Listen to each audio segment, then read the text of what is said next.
Fala Corinthians, como é que você tá? Tudo certo? Nós já sabemos o caminho que o Coringão terá que fazer na fase preliminar da Libertadores para alcançar a fase de grupos. Então vem para a tela do meu computador e vamos debater tudo isso, os pormenores, analisar aí o time que a gente já sabe que vai enfrentar e o possível adversário de uma possível terceira fase. Esses são os duelos que já foram sorteados, inclusive muito obrigado a todos vocês que participaram da live. Pô, bateu o pico ali de 2.6 mil pessoas online simultaneamente, mais de 35 mil pessoas passaram aqui, só tenho a agradecer. A gente já bateu mais de 40 mil inscritos aqui no canal, então se você ainda não é inscrito, rola aqui embaixo, ó, clica, se inscreve aí, rumo a 50 mil inscritos no canal Corinthians Talk. Vamos analisar aqui e eu já vou fazendo meio que uma simulação dos times que eu acho que vai passar, que vão passar e quem a gente vai enfrentar na próxima fase. Deportes Iquique vai enfrentar o Santa Fé, aí o favoritismo tá por Santa Fé.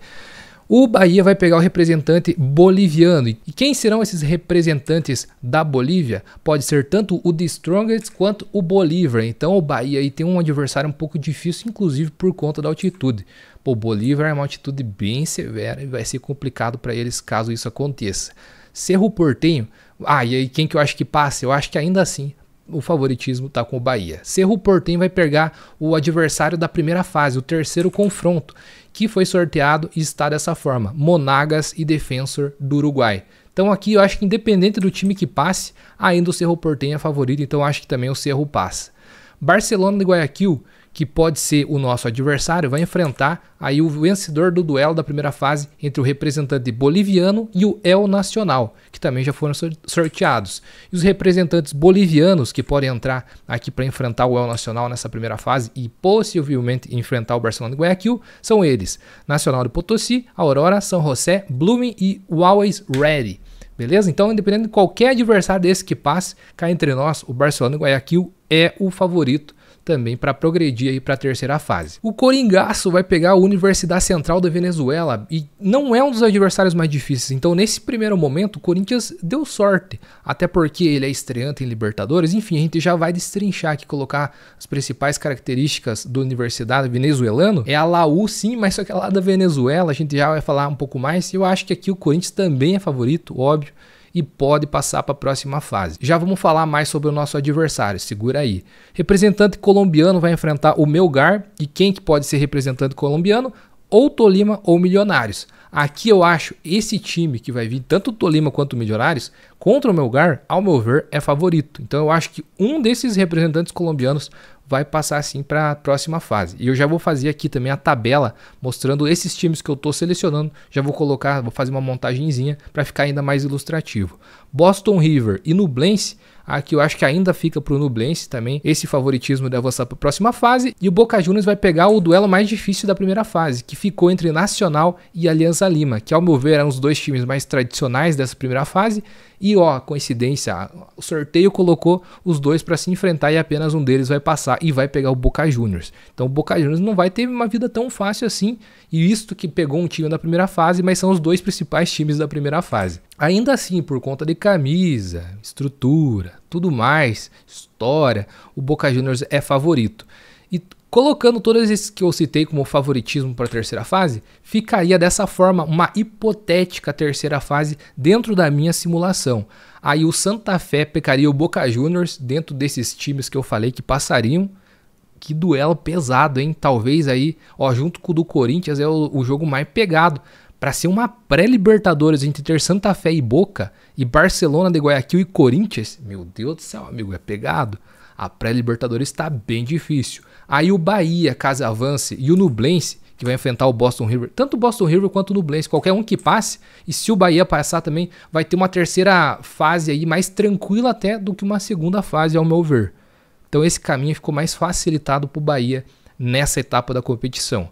E aí eu falei que talvez o representante colombiano passe pelo Melgar, então ficaria como Milionários ou Tolima versus Cerro Porteño, também um duelo tradicional de Libertadores aí. Muitos times tradicionais e por uma pré-Libertadores, muita gente importante vai ficar fora da fase de grupos. Dentro de todos esses times, eu acredito ainda que o Corinthians é o melhor dentre todos esses aí. Só que se for analisar, a gente pegou um dos adversários mais difíceis caso avancem todos os favoritos para a terceira fase. Porque sim, o Barcelona de Guayaquil é pesado, é difícil, também vamos analisar ele aqui nesse vídeo. mesmo não sendo um adversário já direto, mas pode ser que aconteça, então a gente vai falar dele logo mais aqui nesse vídeo também. E vamos começar pelo nosso adversário que a gente já sabe, Universidade Central, aonde que é lá em Caracas, na capital venezuelana, e muita gente perguntando, será que tem altitude? Não. São Paulo, por exemplo, está 700 e poucos metros acima do nível do mar, acima do nível do mar, e lá a Universidade Central apenas 900, ou seja, a mesma coisa. Uma curiosidade, que a viagem de São Paulo para Caracas dura ali em torno de 9 horas e meia. Olha que distância. Inclusive, deixa eu puxar aqui o Google Maps. Só que ó, tem um asterisco que eu coloquei aqui, porque de Brasília seria um pouco mais próximo. Por quê? Porque 3 dias antes o Corinthians vai pegar a Portuguesa no Mané Garrincha pelo Paulistão em Brasília. Ou seja, já seria caminho para Venezuela. Não é tão mais próximo assim, mas digamos que um 15% desse trajeto já seria percorrido indo até Brasília. Então, logisticamente, seria interessante. Vamos pegar essa questão do mapa aqui só para vocês terem uma noção. Se liga, meus amigos, para vir daqui ó, de São Paulo, a gente vai ter que cruzar o continente sul-americano inteiro para ir lá em Caracas, na Venezuela, que é muito distante do Brasil, olha só. 9 horas e meia de viagem. E se a gente for pegar, por exemplo, um Barcelona de Guayaquil, a gente vai sair de São Paulo e vir para cá, ó. Que doideira também. Guayaquil é uma cidade portuária. Melhor digitar, né? Ah, estávamos próximos mesmo. Que também não tem altitude, cidade portuária, né? Óbvio, ali a nível do mar, bem distante também. Se para Caracas lá em cima são 9 horas e meia de viagem de avião, para cá, Guayaquil, seriam 8 horas e meia. Então o Corinthians vai percorrer uma distância quilométrica para conseguir enfrentar seus adversários nessas fases. E são, ó, semana após semana. Então se o Corinthians for avançando, numa quarta já é o primeiro jogo da segunda fase, daí já vem o jogo de volta e daí já pega o primeiro jogo da terceira fase e o segundo jogo da terceira fase também. Tudo sequencial dos meios de semana. Um fator importante também, a gente vai jogar em casa, vai decidir em casa com a Universidade Central e caso avance e pegue, por exemplo, o Barcelona e Guayaquil, também vamos disputar em casa, porque a gente está mais bem posicionado no ranking da Conmebol. Cadê o ranking da Conmebol? Atualmente o Corinthians ocupa a 18ª colocação no ranking da Conmebol e o Barcelona e Guayaquil é o 25º. Então por isso nos dá a possibilidade de decidir o segundo jogo, até mesmo na terceira fase da Neoquímica Arena, coisa que é muito importante. Continuando a análise aqui da Universidade Central, que já é o nosso adversário garantido na segunda fase, ele está longe de ser aí um dos maiores times da Venezuela, que estão aqui listados na categoria Caracas, Deportivo Táchira e Zamora, e são os 3 times principais com maiores títulos lá da Venezuela. Faz muito, mas muito tempo, inclusive, que a Universidade Central não ganha um título importante. Para você ter uma noção, ele só tem 2 campeonatos venezuelanos, só que ainda antes da profissionalização, então 2 campeonatos amador e um profissional, assim que foi profissionalizado a Liga de Futebol na Venezuela lá em 1957. Para você ter uma ideia, também a história é muito curta na Libertadores, sendo a primeira participação, então é a estreia da Universidade Central na Libertadores. E que estreia, hein? Já vai pegar o Coringão. E falando da competição local, vamos ver como é que foi também o desempenho da Universidade Central na atual Liga Venezuelana? Vamos ver aqui então. Cá estamos, essa é a classificação geral. Eles basicamente é dividido em 2 o campeonato venezuelano. Eles chamam de apertura e clausura, o encerramento do campeonato. Então na abertura desse campeonato, eles foram muito bem e foram o primeiro colocado. Só que aí tem um quadrangular para decidir quem que vai para a final. Eles ficaram em primeiro aqui, só que no quadrangular eles ficaram em terceiro do grupo deles. E quem acabou disputando o título desse início de campeonato foi o Carabobo e o Metropolitano. E acabou aqui na apertura, quem que acabou ganhando? Carabobo. Então ele se classificou para uma grande final. E daí no encerramento do campeonato, o Deportivo Táchira é que ficou em primeiro e a Universidade Central ficou apenas em 9º. Então no quadrangular, ele nem chegou a disputar o quadrangular final, como você pode estar vendo aqui na tela. O Deportivo Táchira e o Carabobo foram para a final e quem acabou levando foi o Táchira, se não me engano, né? Exatamente. Deportivo Táchira acabou levando. E a superfinal ficou entre Deportivo Táchira, que levou o segundo turno, digamos assim, do campeonato, contra o Carabobo, que levou o primeiro turno.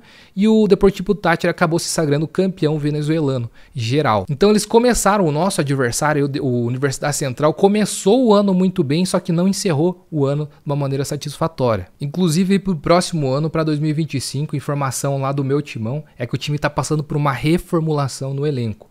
Alguns contratos já foram renovados, cerca de 9 jogadores, e outros 13 do elenco já foram liberados para seguir caminho na sua carreira. Então vai passar por uma reformulação de elenco para 2025. Isso é bom para o Corinthians, né? Que já está com o time montadinho, encaixadinho para começar o ano. E visto que é em fevereiro, né, que começa a pré-Libertadores, então fundamental, o Corinthians já sai com um passo à frente em questão de planejamento. O destaque do time da Universidade Central é o artilheiro, inclusive, da competição. Tá aqui, Juan Camilo Zapata, e ele é colombiano, 30 anos de idade, e ele fez vários gols, tanto no começo quanto na fase final, na apertura e na clausura do campeonato venezuelano. Então ele ficou com 16 gols, dividindo a artilharia aí com outro companheiro, não de equipe, mas sim de liga.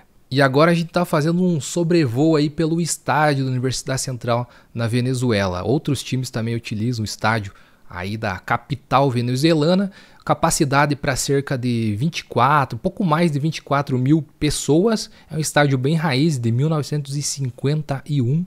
Você vê aí que tem uma história, tem pista de atletismo, algo que é positivo, inclusive, para não dar aquela pressão do estádio acanhado. Deixa eu passar aí, ó.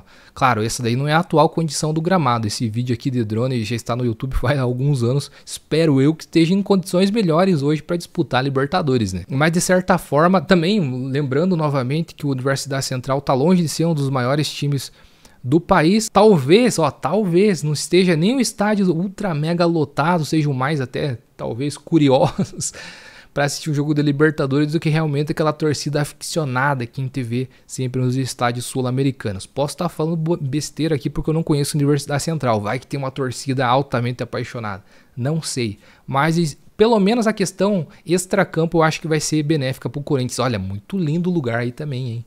Caracas é muito bonita, caraca. E caraca, que distância que o Corinthians terá que fazer para chegar lá, né? Meus amigos do canal, a gente entrou numa campanha para salvar a vida de um menininho aí de Atibaia, interior de São Paulo. O Fernandinho foi vítima de afogamento no início do ano de 2024, ficou muitos meses na UTI e agora necessita de um tratamento de células-tronco. E o único lugar que ele consegue fazer isso mais próximo do Brasil é no Paraguai. E é um alto investimento que a família não pode arcar. São 150 mil reais que ele necessita para fazer esse tratamento de células-tronco e a gente já conseguiu arrecadar 111 mil reais. Quem quiser saber mais da história do Fernandinho, antes de tudo, antes de realizar sua doação, convido a conhecer, conferir, tá aqui embaixo o link na descrição do Instagram, de toda a história dele aqui embaixo também. No vídeo anterior aqui do canal eu contei inicialmente a história, eu tô em contato com a mãe, com a Juliana, a mãe do Fernandinho. Ele necessita de uma ajuda urgente para que ele consiga restabelecer suas ações básicas e ter uma vida minimamente saudável. Esse aqui é o Instagram do nosso pequeno guerreiro e se sinta à vontade, você que é pai,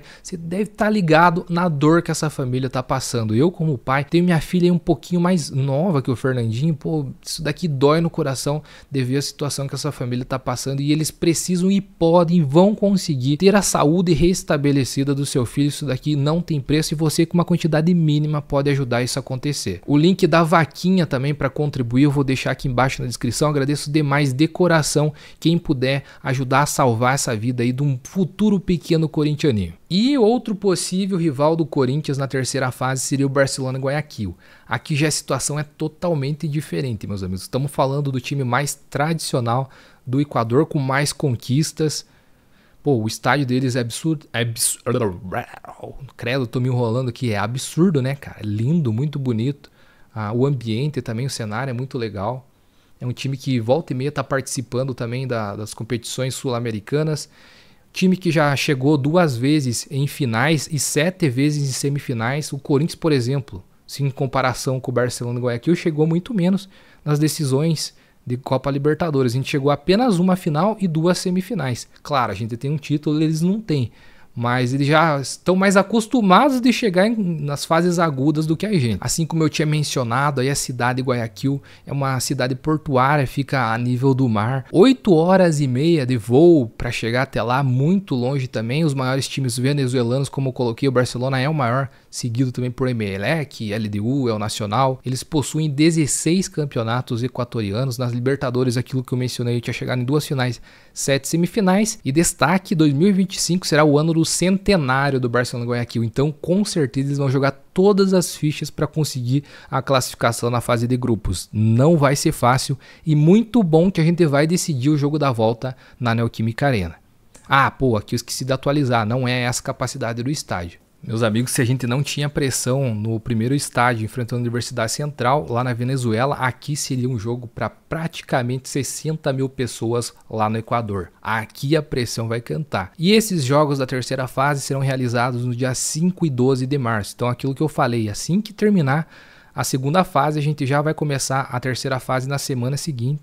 E depois já vamos saber quem que vai se classificar. Na outra semana já tem um sorteio da fase de grupos, que será no dia 19 de março. E a fase de grupos se inicia no comecinho de abril e vai durar aí 2 meses, sendo realizada em abril até o finalzinho de maio. Tá querendo adquirir um manto top dessa temporada e ainda não adquiriu? Te convido a conhecer. Vem aqui para a tela do meu computador. Bandstore.com é um divulgador de links onde você vai clicar, será redirecionado para um vendedor de confiança e você pode garantir modelo torcedor, modelo jogador, como essa All Black que eu acabei de mostrar para você aqui, a coisa mais linda, gosto muito de utilizar ela. Você pode encontrar aqui embaixo.